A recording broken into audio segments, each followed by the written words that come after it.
দেখিয়ে ইসলামের অগ্রগতিকে থামিয়ে দেয়া যায় না। চিল্লা এখন ঠিক কিনা?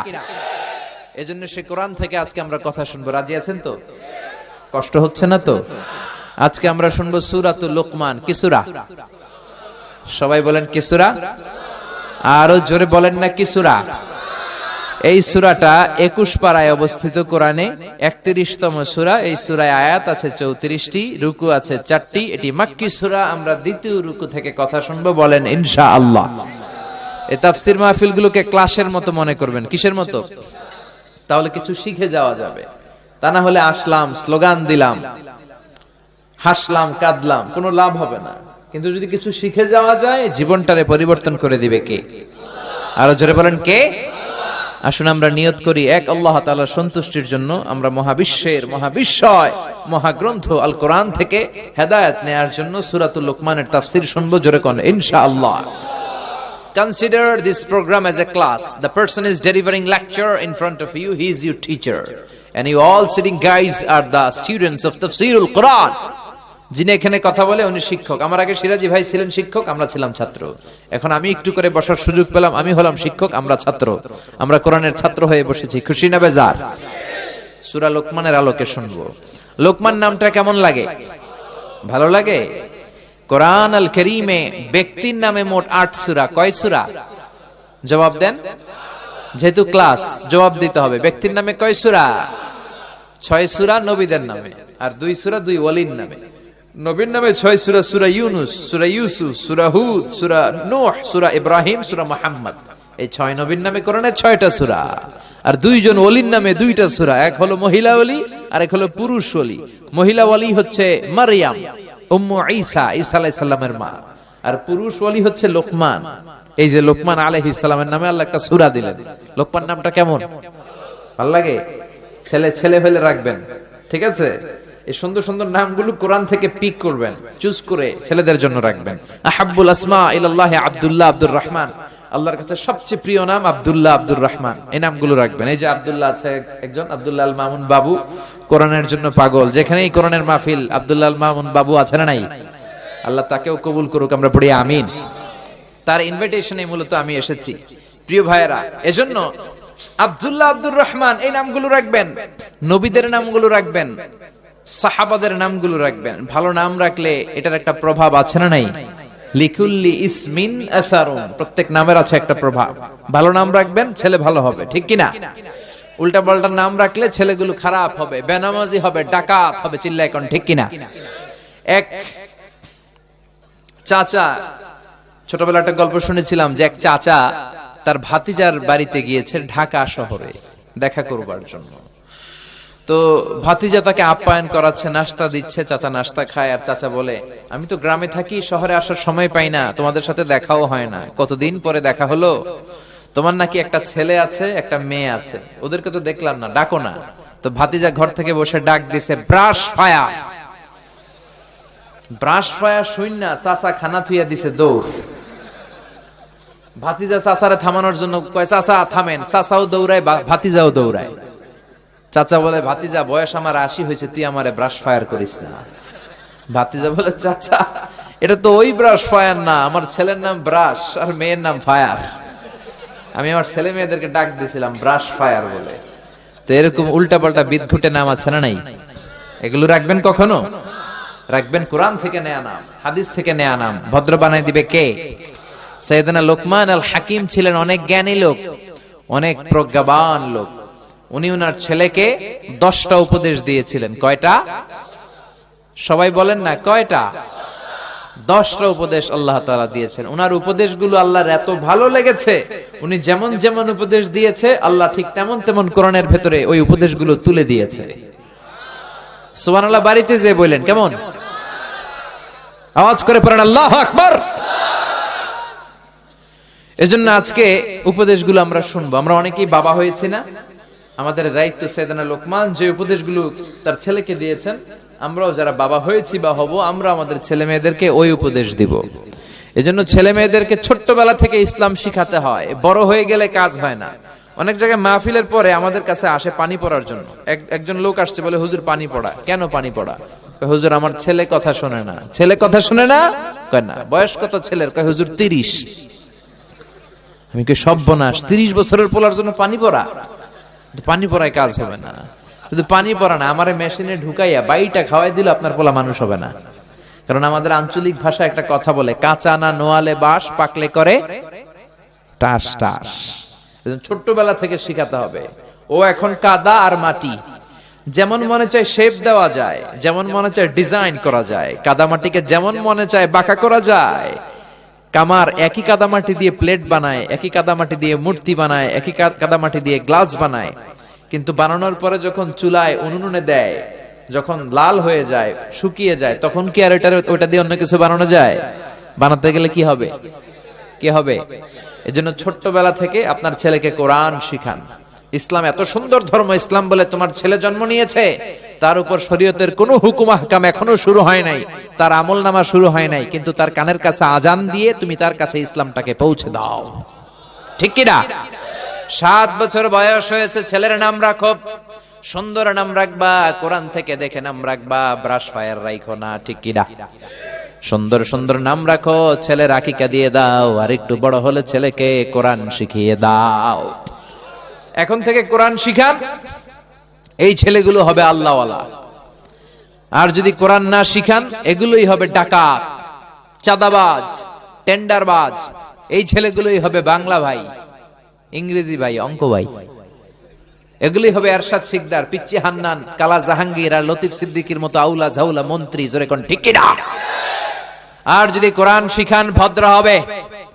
এরকম তাফসিরুল কোরআনের পাগল চেয়ারম্যান হবে যারা কোরআনের পৃষ্ঠপোষকতা করে। জোরে কোন ঠিক কি না?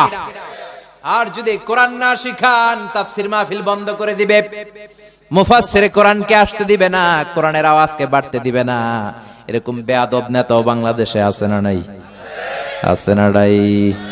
এজন্য ছোট্টবেলা থেকে কোরআন শিখান। কোরআন শিখাবেন, ভদ্র হবে। আর যদি গান বাজনা শিখান, তাহলে গান বাজনাই শিখবে। আমার বাবার মুখে প্রথম যেদিন শুনেছিলাম গান, সেদিন থেকে গানি জীবন, গানি আমার প্রাণ। আমার মায়ের আদেশ, বাবার মতো গাইতে হবে গান, সেদিন থেকে গানি জীবন, গানি আমার প্রাণ। তো আপনার ছেলের জীবন মরণ তো গান হবেই। শিখাইছেন গান? কোরআন তো আপনি শিখান নাই। যদি কোরআন শিখাতেন, ছেলে বলতো বাবার মুখে প্রথম যেদিন শুনেছি কোরআন, সেদিন থেকে কোরআনই জীবন, কোরআনই আমার প্রাণ। ঠিক কি না? এজন্য ছোট্টবেলা থেকে ইসলাম শিখান, ছেলেগুলোরে ভদ্র করবে কে? وَلَقَدْ آتَيْنَا لُقْمَانَ الْحِكْمَةَ أَنِ اشْكُرْ لِلَّهِ وَمَنْ يَشْكُرْ فَإِنَّمَا يَشْكُرُ لِنَفْسِهِ وَمَنْ كَفَرَ فَإِنَّ اللَّهَ غَنِيٌّ حَمِيدٌ। পড়েন আল্লাহু আকবার। কে এই লোকমান? কি তার পরিচয়? লোকমান ছিল নিগ্রো লোক, কুচকুচে কালো। নিগ্রো লোক দেখেছেন? যারা হজে গিয়েছেন তারা দেখেছেন। Sudan, Africa, Uganda. আমি দেখেছি 2008 সালে যখন আমি মিশরে যাই, 2007-এ ধর্ম মন্ত্রণালয়ে আমি মিশরের বৃত্তি পরীক্ষায় প্রথম স্থান অধিকার করি। গেলাম, যাওয়ার পরে মিশরে আমাকে নিয়ে যাওয়া হলো সরকারি খরচে। আমি 5 বছর পৃথিবীর সবচেয়ে বড়, the oldest and the biggest Islamic university ever in the world, সেখানে আমি কোরআনিক সায়েন্স ডিপার্টমেন্ট থেকে ব্যাচেলর করেছি, অনার্স করেছি। তো ওখানে students of more than 100 nationalities we used to study dual in the same place. 104টারও বেশি দেশের ছাত্র আমরা একসাথে এক জায়গায় পড়তাম।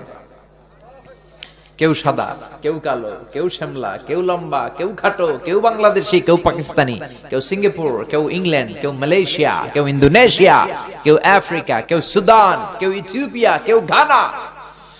এক এক দেশের মানুষ। তো সেখানে আমি কুচকুচে কালো মানুষ দেখেছি। লোকমান আল হাকিম ছিলেন কুচকুচে কালো মানুষ। এতে করে বোঝা গেল কেউ সাদা কি কালো, আল্লাহ ডাজন্ট ম্যাটার। আল্লাহ এটা দেখেন, আল্লাহ ডাজন্ট কেয়ার অ্যাবাউট ইট। আল্লাহ এটা কোনো কেয়ার করে না। তা না হলে কালো মানুষের কথা আল্লাহ কোরআনে তুলবেন কেন?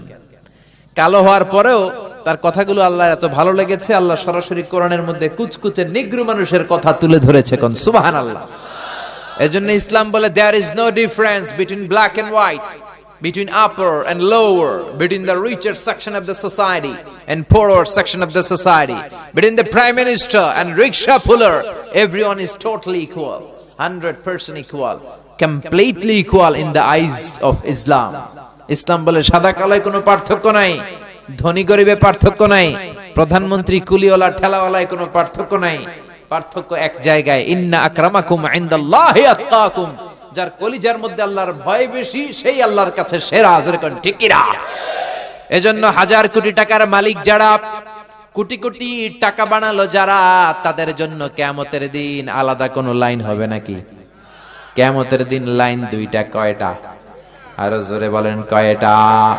একটা হলো আসহাবুল ইয়ামিন, ডানপন্থীরা জান্নাতে একদিকে, আরেকটা হলো আসহাবুশ শিমাল, বামপন্থীরা বাম দিকে, জাহান্নামী। ঠিক কি না? এছাড়া কোনো লাইন নাই।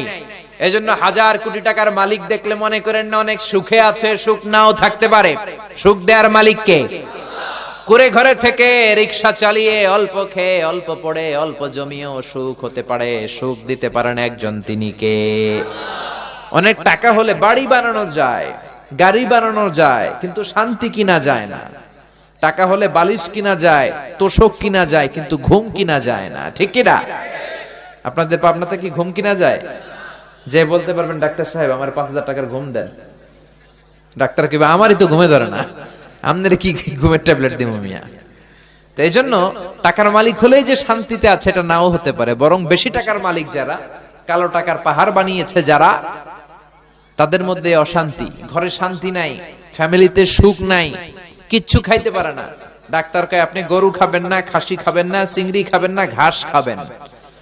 ছাগলেও খায়, আমনেও খান। ঘাস বলতে আই মিন ভেজিটেবল, শাকসবজি খাবেন আর কি। যারা বেশি ধনী ডাক্তার এদেরকে প্রেসক্রিপশনে ভেজিটেবল প্রেসক্রাইব করে দেয়, ভেজিটেবল খাবেন, স্লিম থাকবেন, তা না হলে হার্টের ব্লকেজ পড়ে যাবে, আর্টারি বন্ধ হয়ে যাবে, এনজিওগ্রাম এনজিওপ্লাস্টি করার জন্য আবার সিঙ্গাপুরে পাঠানো লাগবে। ঠিক কিনা? তাহলে কিছু খেতে পারে না। এরপরে টাকা যার বেশি টেনশন তার বেশি, টাকা যার বেশি রোগ তার বেশি, টাকা যার বেশি ঘরে অশান্তি তার বেশি, রাতে ঘুম নাই, বিবি কথা শোনে না, বিবি করে পরকিয়া, মাইয়া কয় ড্যাড আমি হইলাম কিরণমালা, পোলায় কয় ড্যাডি আমি হইলাম ইয়ো ইয়ো, আমি কি ইয়ো ইয়ো। শান্তি নাই। কিন্তু রিকশাওয়ালা কুলিওয়ালা ঠেলাওয়ালার কোনো টেনশন আছে? কোনো রোগ আছে? খাওয়া দাওয়ায় কোনো বাস বিচার আছে? রিকশাওয়ালা গরু খাইতে পারে, খাসি খাইতে পারে, চিংড়ি খাইতে পারে। রিকশাওয়ালা কোনো বিয়ার দাওয়াত পাইলে কয় আজকে খাইয়া কোপাইয়া কোপা শামসু করে দেবো একেবারে। ঠিক কি না?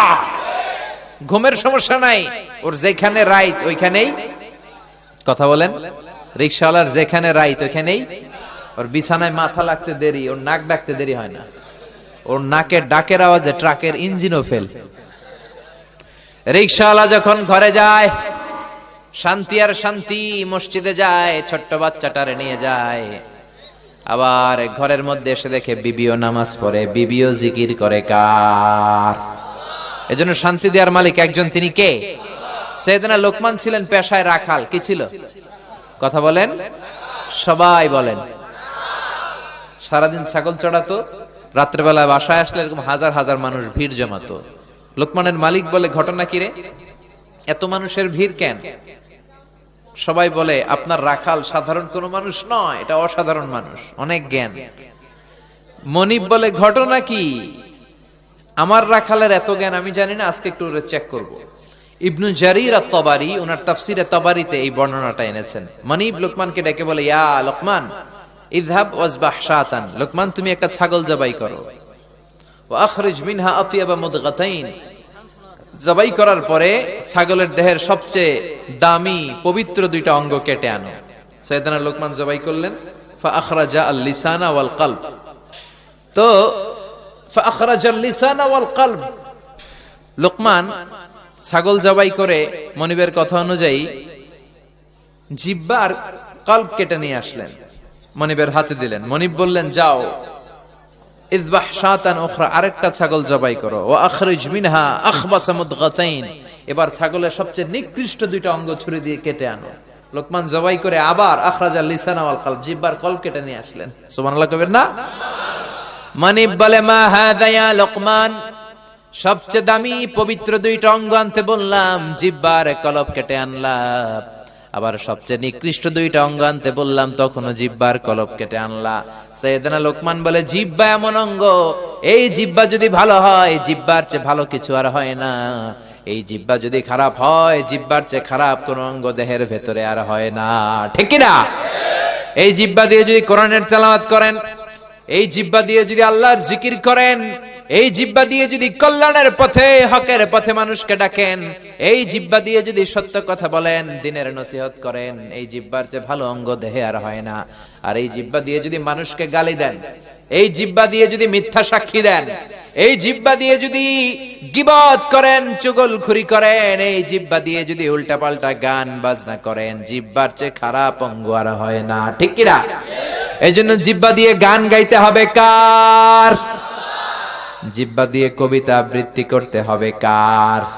কিন্তু এই জিহ্বা দিয়ে উল্টাপাল্টা গান গায় এরকম লোক আছে না নাই? বিশ্বনবী বললেন, বুইসতু আন উকাসসিরাল মাযামির, ঢোল বাদ্য ভেঙে চুরে মাটির সাথে গড়িয়ে দেওয়ার জন্য আমারে পাঠিয়েছে কে? কিন্তু আমাদের দেশের গান বাজনায় ঢোল বাদ্য আছে না নাই? তোরা বাজারে ঢোল বাজারে বাঁশি আছে না নাই? বাংলা মায়ের একতারা সুর কতই ভালোবাসি, বাংলা মায়ের দোতারা সুর কতই ভালোবাসি, তোরা বাজারে ঢোল বাজারে বাঁশি বলে না? কিন্তু বিশ্বনবী এই ঢোল বাদ্য ভেঙে মাটির সাথে মিশিয়ে দেওয়ার জন্য এসেছে। এজন্য ঢোল বাদ্য বাজানো যাবে না। বাউলের গান, লালনের গান, মরমী গান, যেই গানের মধ্যে ঢোল বাদ্য আছে, গাওয়া যাবে না। ঠিক কিনা?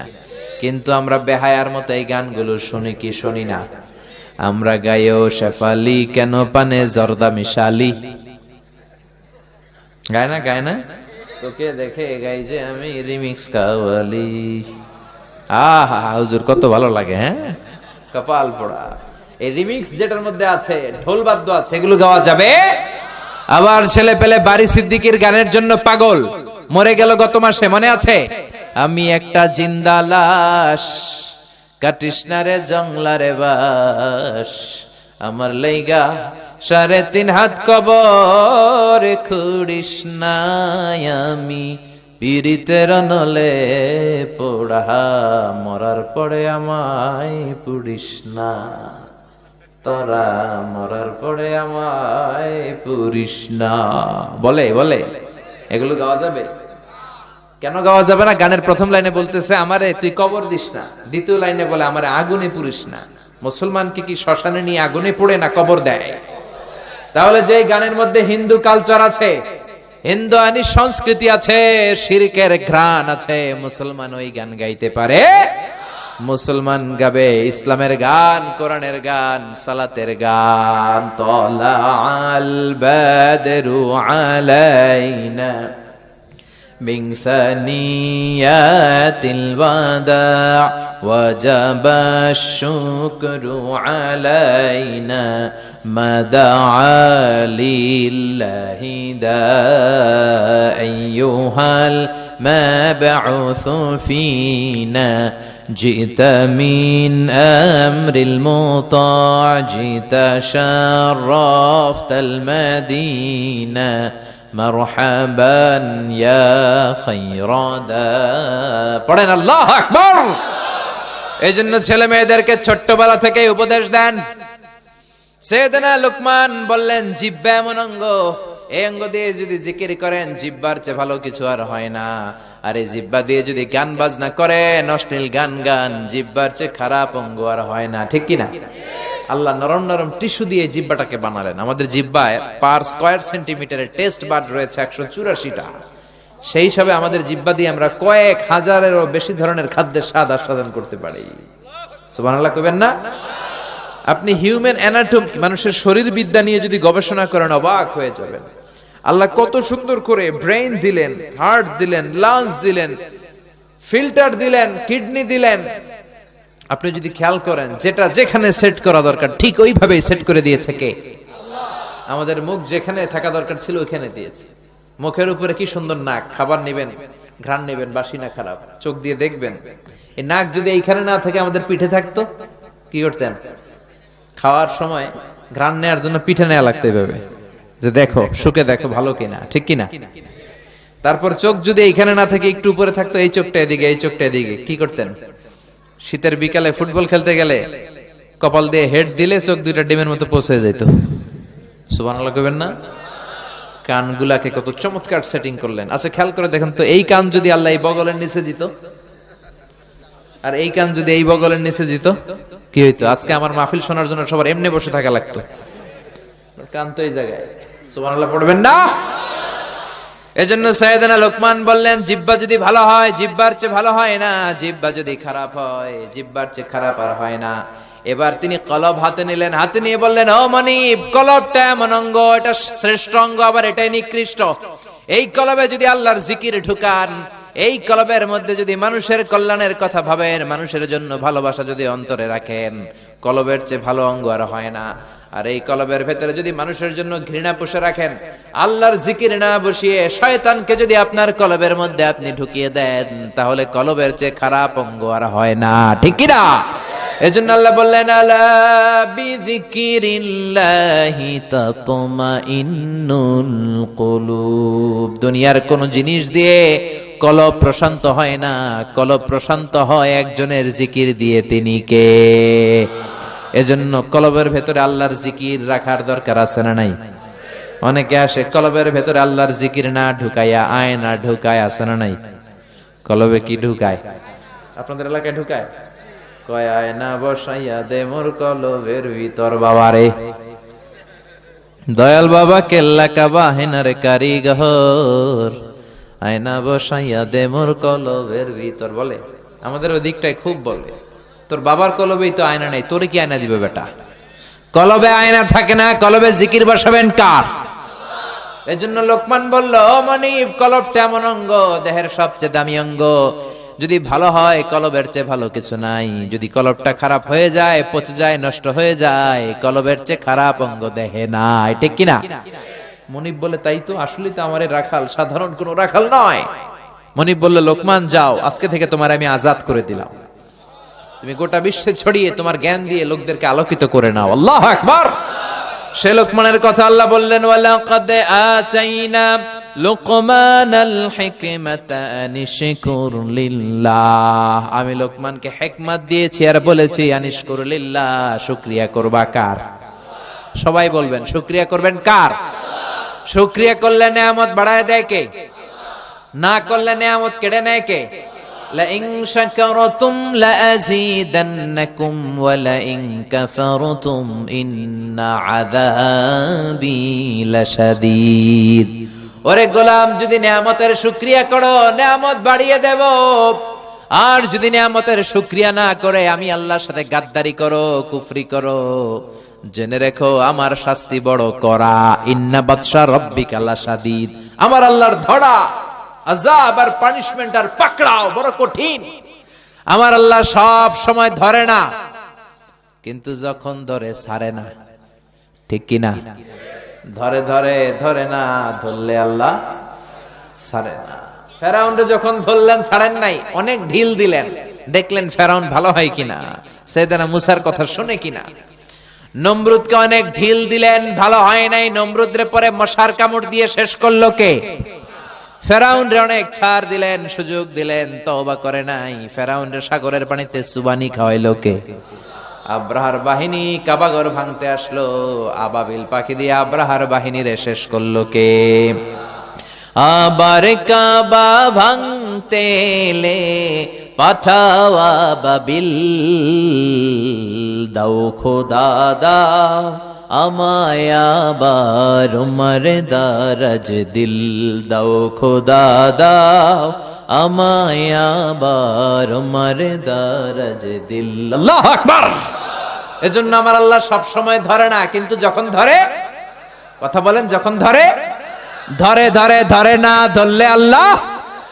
ফেরাউনরে ধরলেন ছাড়েন নাই, নমরুদরে ধরলেন ছাড়েন নাই। এখনো যদি কেউ বান্দরামি করে ধরলে ছাড়বেন না, জোরে কোন ঠিক কিনা? ঠিক কিনা?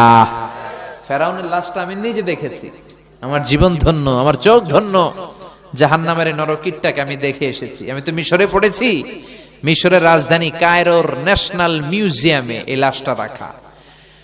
মরেছিল লোহিত সাগরে 2000 বছর। ফেরাউনের লাশটা ভেসেছিল জাবালিন নামক একটা সি বিচে। জেলেরা ধরে মমিফাইং করে পিরামিডের ভিতরে রাখে, তারপর অনেক পরে সেখান থেকে এনে মিশরের রাজধানী কায়রোর ন্যাশনাল মিউজিয়ামের রয়্যাল মমিস চেম্বারের 2য় তলায় ব্যান্ডেজ করে মমিফাইং করে রাখা। এই ফেরাউনের লাশ দেখতে 200 পাউন্ড লাগে। কয় পাউন্ড? আমি দেখেছি ফ্রিতে, মাগনা।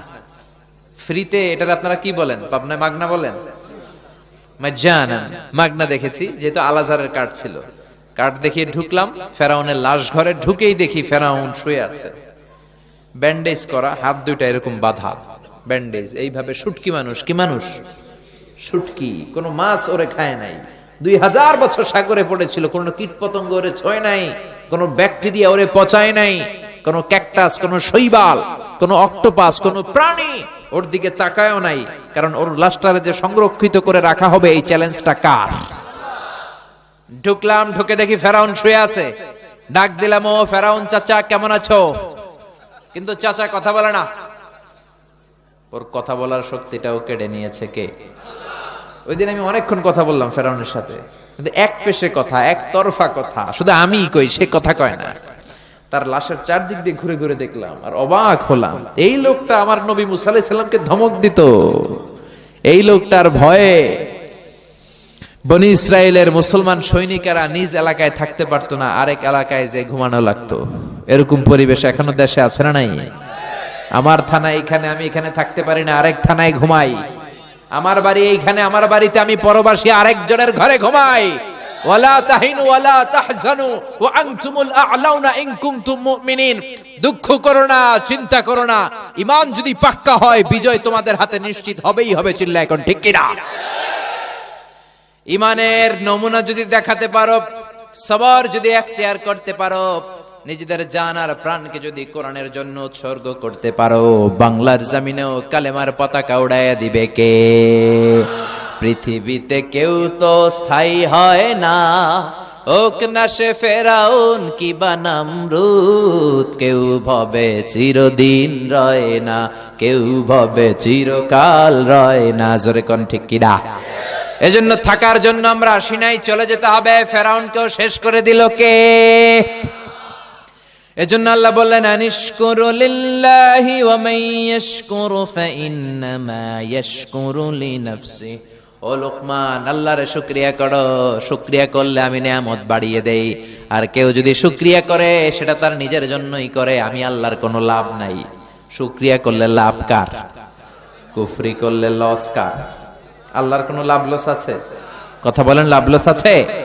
সহিহ মুসলিমের বর্ণনায় বিশ্বনবী বললেন, হাদিসে কুদসিতে আল্লাহ বলেন, ইয়া ইবাদি লাউ আন্না আউওয়ালাকুম ওয়া আখিরাকুম ওয়া ইনসাকুম ওয়া জিন্নাকুম কানু আলা আফজারি কলবি রাজুলিন ওয়াহিদ মা নাকাসা ফি মুলকি শাইআ।